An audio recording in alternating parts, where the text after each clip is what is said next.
Inna dina indallahil Islam.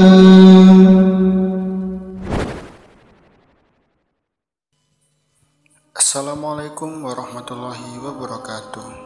Saudaraku, saya yang dirahmati Allah, Nabi SAW selain dinamakan Muhammad juga memiliki nama lainnya, karena sebagaimana kata Imam Nawawi dalam Tahzib al-Asma, banyaknya nama menunjukkan agungnya si pemilik nama tersebut.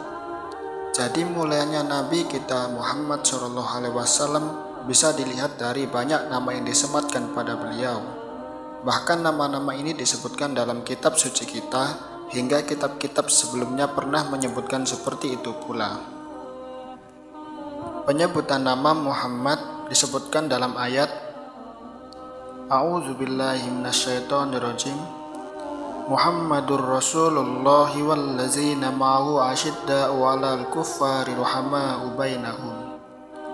Muhammad itu adalah utusan Allah, dan orang-orang yang bersama dengan dia adalah keras terhadap orang-orang kafir, tetapi berkasih sayang sesama mereka. Quran Surat Al-Fat ayat 29. Penyebutan nama Ahmad sudah disebutkan oleh Nabi Isa alaihissalam sebagaimana dalam ayat Wa idh qala Isa ibnu Maryam ya bani Israila inni rasulullahi ilaikum musaddiqan lima baina yadayya minat tawrati wa mubasysyiran bi rasuli ya'ti min ba'di ismuhu Ahmad falamma ja'ahum bil bayyinati qalu hada sihrun mubin.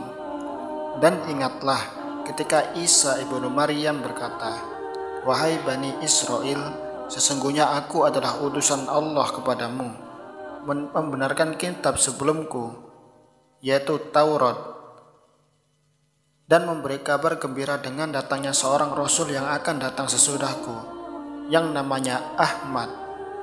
Maka tatkala Rasul itu datang kepada mereka dengan membawa bukti-bukti yang nyata, mereka berkata, "Ini adalah sihir yang nyata." Quran Surat As-Saff ayat 6. Penyebutan nama lainnya disebutkan dalam hadis-hadis berikut. Dari Jubair bin Mut'im radhiyallahu anhu, Rasulullah SAW bersabda, "Sungguh aku mempunyai beberapa nama. Aku adalah Muhammad, aku adalah Ahmad, aku adalah Al-Mahi, yang denganku Allah menghapus kekafiran. Aku adalah Al-Hashr, yang manusia dikumpulkan pada kodamku. Aku adalah Al-Aqib, yang tidak ada kerasulan sesudah itu." Hadis riwayat Bukhari dan Muslim. Dari Abu Musa Al-Asy'ari radhiyallahu anhu, ia berkata, "Dahulu Rasulullah SAW memperkenalkan dirinya pada kami dengan beberapa nama. Beliau berkata, aku adalah Muhammad, Ahmad, Al-Muqaffi, Al-Hasyr, Nabiyyut Taubah, dan Nabiyyur Rahmah." Hadis riwayat Muslim. Keterangan Imam Nawawi dalam Syarh Sahih Muslim, Abu Bakar Ibnul Arabi menyebutkan dalam kitabnya Al-Ahwazi fi Syarh At-Tirmizi dari sebagian ulama bahwa Allah SWT telah menulis 1000 namanya, dan bagi Nabi SAW ada 1000 nama. Kemudian beliau merinci ada 60-an nama. Seorang disebut Muhammad atau Mahmud karena ia memiliki sifat-sifat yang terpuji. Dengan alasan inilah kenapa Nabi kita Muhammad SAW dinamakan Muhammad dan juga Ahmad. Allah memang telah mengilhamkan kepada keluarganya untuk menamakan beliau dengan nama tersebut yang mengandung sifat yang mulia. Nabi SAW juga dinamakan Al-Mahi. Yang dimaksud Al-Mahi adalah beliau menghapuskan kekufuran yang ada di Makkah, Madinah, dan negeri Arab lainnya. Ada juga makna lain bahwasanya Nabi SAW menang dengan hujjah atau argumen yang sangat jelas sebagaimana disebutkan dalam Quran Surat At-Taubah ayat 33, "Liyudhhirahu 'alad dini kullih", untuk dimenangkannya atas segala agama. Bisa juga maksud Al-Mahi bahwa Islam itu menghapuskan kesalahan-kesalahan sebelumnya, sebagaimana disebutkan dalam firman Allah, "Qulil ladzina kafaru iyantahu yughfaru lahum ma qad salaf." Katakanlah kepada orang-orang yang kafir itu, jika mereka berhenti dari kekafirannya, niscaya Allah akan mengampuni mereka tentang dosa-dosa mereka yang sudah lalu. Quran Surat Al-Anfal ayat 38. Juga terdapat pada hadis sahih, Islam menghapuskan ajaran sebelumnya. Hadis riwayat Muslim. Yang dimaksud dengan yang manusia dikumpulkan di atas kodamku adalah dikumpulkan pada masa kenabian dan kerasulanku. Ini berarti tidak ada lagi nabi sesudahku. Ibnu Hajar rahimahullah mengatakan bahwa yang dimaksud dengan kodam adalah zaman, yaitu manusia dikumpulkan pada masaku, dan kodam merupakan sesuatu yang nampak ketika dikumpulkan. Hal ini merupakan isyarat bahwa tidak ada lagi nabi dan syariat sesudah beliau Shallallahu Alaihi Wasallam. Al-Aqib berarti terakhir, yaitu tidak ada nabi lagi setelah Nabi Shallallahu Alaihi Wasallam. Al-Muqaffi berarti sama dengan Al-Aqib. Kata Ibnul Arabi, Al-Muqaffi adalah al-muttabi li an-nabiyyah, yaitu mengikuti para nabi, karena ajaran beliau sama dengan ajaran nabi sebelumnya, yaitu ajaran tauhid dan memberantas syirik. Sedangkan disebut Nabiyut Taubah dan Nabiyur Rahmah sesuai penyebutan ayat ruhama'um bainahum, tetapi berkasih sayang sesama mereka. Quran Surat Al-Fat ayat 29. Dalam ayat lain, watawasaw bis sabri watawasaw bil marhamah, dan saling berpesan untuk bersabar dan saling berpesan untuk berkasih sayang. Quran Surat Al-Balad ayat 17. Beliau juga disebut dengan Nabi Al-Malahim, yaitu ketika beliau diutus untuk berjihad melawan musuh Allah.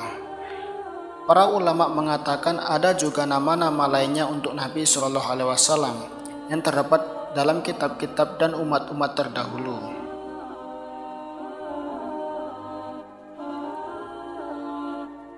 Nama Nabiyut Taubah dan Nabiyur Rahmah.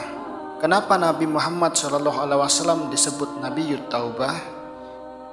Ibnul Qayyim menjelaskan, karena lewat beliaulah Allah membuka pintu taubat bagi penduduk bumi. Tidak ada pintu taubat yang dimudahkan bagi penduduk bumi sebelumnya kecuali Nabi SAW diutus. Nabi SAW sendiri adalah hamba yang paling banyak beristighfar dan bertaubat, sampai-sampai dalam satu majelis pernah Nabi SAW mengucapkan 100 kali ucapan Rabbi gfirli wa tub alayya innaka antat tawwabur rahim. Nabi juga menyatakan bahwa ia bertobat pada Allah dalam sehari 100 kali. Begitu pula taubatnya umat Muhammad adalah taubat yang paling sempurna, paling cepat diterima, dan paling mudah.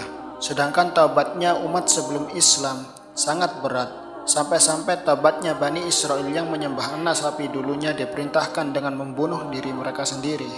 Sedangkan taubatnya umat Nabi Muhammad SAW adalah dengan menyesali dan berhenti dari dosa. Inilah bentuk permuliaan Allah pada umat Nabi Muhammad SAW. Kenapa Nabi Muhammad SAW disebut Nabiyur Rahmah? Disebut Nabiyur Rahmah karena beliau diutus oleh Allah untuk rahmat bagi sekalian alam. Islam itu rahmat bagi orang mukmin, juga pada orang kafir. Yang jelas orang beriman mendapatkan banyak rahmat. Sedangkan orang yang kafir seperti ahli kitab masih tetap bisa hidup di bawah naungan pada kuasa beliau. Bahkan yang membunuh orang kafir yang sudah diberikan keamanan dan punya perjanjian, itu yang diancam neraka. Beliau juga dinamakan Al-Mutawakkil, sebagaimana disebutkan dalam hadis berikut dari Atha bin Yasar. Dia berkata, aku menjumpai Abdullah bin Amr bin As radhiyallahu anhuma. Lalu aku berkata, kabarkanlah kepadaku tentang sifat Rasulullah SAW yang ada di dalam Taurat. Dia menjawab, baiklah, demi Allah, sesungguhnya beliau itu diterangkan sifatnya dalam Taurat dengan sebagian sifat yang ada di dalam Al-Quran, yaitu, wahai Nabi, sesungguhnya kami mengutus untuk menjadikan saksi dan pembawa kabar gembira dan pemberi peringatan serta penjaga bagi orang-orang Arab. Kamu adalah hamba dan Rasulku, namamu Al-Mutawakkil, bukan keras dan bukan pula kasar. Dan Allah Azza wa Jalla tidak mencabut nyawanya sampai dia berhasil meluruskan agama yang telah bengkok dengan mengatakan La ilaha illallah. Hadis riwayat Bukhari. Nabi SAW pantas diberi nama dengan Al-Mutawakkil karena beliau adalah orang yang paling bertawakal pada Allah dalam menegakkan Islam ini. Tak ada seorang pun yang dapat mengungguli tawakal Nabi SAW. Nama kunyah Nabi Muhammad SAW. Nama kunyah Nabi kita, Nabi Muhammad SAW adalah Abul Qasim. Dari Anas bin Malik radhiyallahu anhu, ada yang memanggil orang lain di Baqi dengan nama Abul Qasim. Lantas beliau SAW yang berbalik, lalu beliau bersabda, silahkan memberi nama dengan namaku, namun jangan berkunyah dengan kunyahku. Kunyahku adalah Abul Qasim. Hadis riwayat Bukhari dan Muslim. Para ulama berselisih pendapat mengenai bolehkah menggunakan Abul Qasim sebagai nama kunyah untuk yang lain. Juga bagaimana kalau bernama dengan nama beliau dan nama kunyahnya sekaligus. Ada ulama yang berpendapat bahwa yang dilarang adalah memakai nama Abul Qasim ketika beliau masih hidup. Ada juga yang menyatakan bahwa yang terlarang adalah menggabungkan nama beliau dan nama kunyah sekaligus. Selain itu, beliau juga disebut Al-Fatih, Al-Amin, Al-Bashir, An-Nazir, Al-Munir, dan Abdullah. Beliau disebut Al-Fatih karena Allah membuka pintu hidayah lewat tangan beliau. Al-Amin juga menjadi sebutan beliau karena beliaulah yang paling amanat dalam mengemban wahyu dan ajaran Islam ini. Sebelum diangkat menjadi nabi saja beliau sudah disebut Al-Amin. Beliau adalah orang yang paling amanah di langit dan di bumi. Al-Bashir berarti membawa kabar gembira bagi orang yang taat dengan balasan melimpah di akhirat. Beliau juga An-Nazir yang memberikan peringatan bagi orang yang bermaksiat. Al-Munir berarti menerangi tanpa membakar, berbeda dengan nyala api, bisa menerangi namun dapat membakar. Beliau juga disebut Abdullah dalam beberapa ayat seperti wa annahu lamma qama abdullahi yad'uhu, dan bahwasanya tatkala hamba Allah berdiri menyembahnya. Quran surat Al-Jin ayat 19. Dalam ayat lain, Tabarakallazi nazzalal furqana ala abdihi. Maha suci Allah yang telah menurunkan Al-Furqan kepada hambanya. Dalam ayat lain pula, fa'auha ila abdihi ma auha. Lalu dia menyampaikan kepada hambanya apa yang telah Allah wahyukan. Quran surat An-Najm ayat 10. Lalu dalam ayat lain, wa in kuntum fi raibim mimma nazzalna ala abdina. Dan jika kamu tetap dalam keraguan tentang Al-Quran yang kami wahyukan kepada hamba kami. Quran surat Al-Baqarah ayat 23. Allahu a'lamu bissawab.